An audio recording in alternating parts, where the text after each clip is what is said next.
Hi, I'm Bryant and this is Erin, and we're here to give you some advice on running shoes.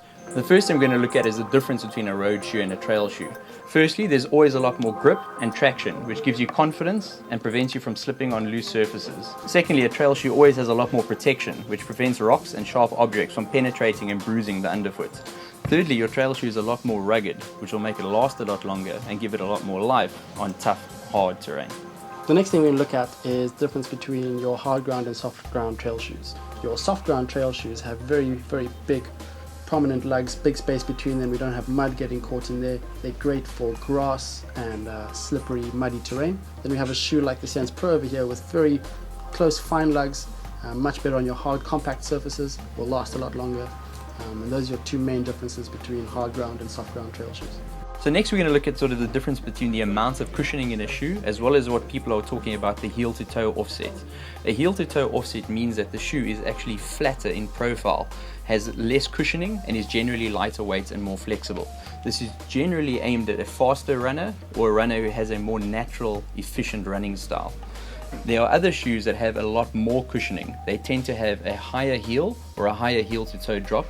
They are generally aimed at your slower runner or for an individual who demands more cushioning. They tend to be a lot more rigid, they're a lot more durable, but also weigh a lot more.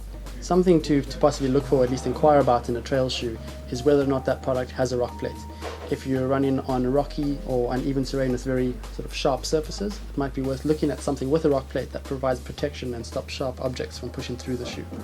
One of the most important parts of fitting a pair of trail shoes is the fit and comfort. And it's a really sort of individual thing. It's going to change between each person. You generally want to go slightly bigger than you would in your day-to-day shoe to allow your foot to swell. The further you run, the hotter the temperatures, the more swelling we get of the foot. We want to allow that foot to be able to swell within the shoe without restricting it and stopping that blood flow to the toes. Generally that would be a half to a size up depending on the individual. We look for about a thumbnail width up front.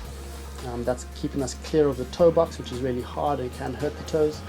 And the only way to get that size and spot on is to go to a shoe store that allows you to try the shoes on. So try them on, have a run outside if possible, try on as many pairs as you can. The more shoes you try on, the more you know what you like the feel of. So one of the options that will be available is what's called an anti-pronation or a stability shoe.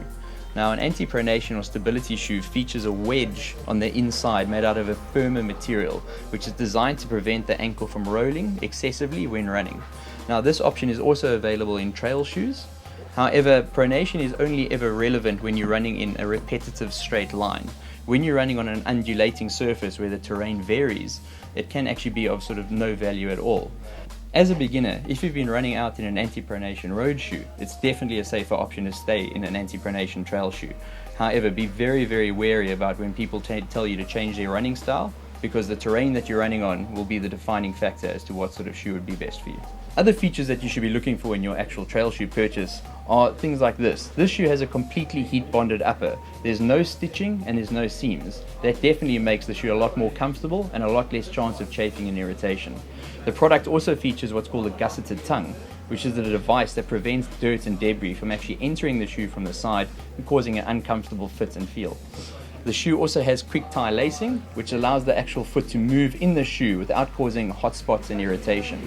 Many trail shoes also have an enhanced or enlarged toe bumper, which actually prevents you from kicking dirt, debris and rocks and actually protects the toe and the upper. So one of the questions we get really often is, do I need a trail shoe if I'm only starting out with trail running? It's something that I think is really important. Your trail shoe is going to protect the foot. It's going to provide traction and give you a lot of confidence in technical trail. Trail running exposes you to some pretty dangerous terrain, and sometimes not having that grip could be dangerous. So it's definitely worth looking at a good trail shoe. Good trail shoe is going to provide that grip. Your entry-level trail shoes don't tend to have all the features of your top-end ones, so it is worth spending a bit of money and getting the right shoe. Okay guys, there's a huge amount of factors that you would take into consideration when buying your first pair of trail running shoes. We hope that some of the information we've given you today has given you a little bit of help in buying your first pair. Just remember, go into a specialist store, try on as many as you can, and don't be scared to ask lots of questions. This is definitely going to be the most important part of your trail running experience. I hope you enjoy the trails.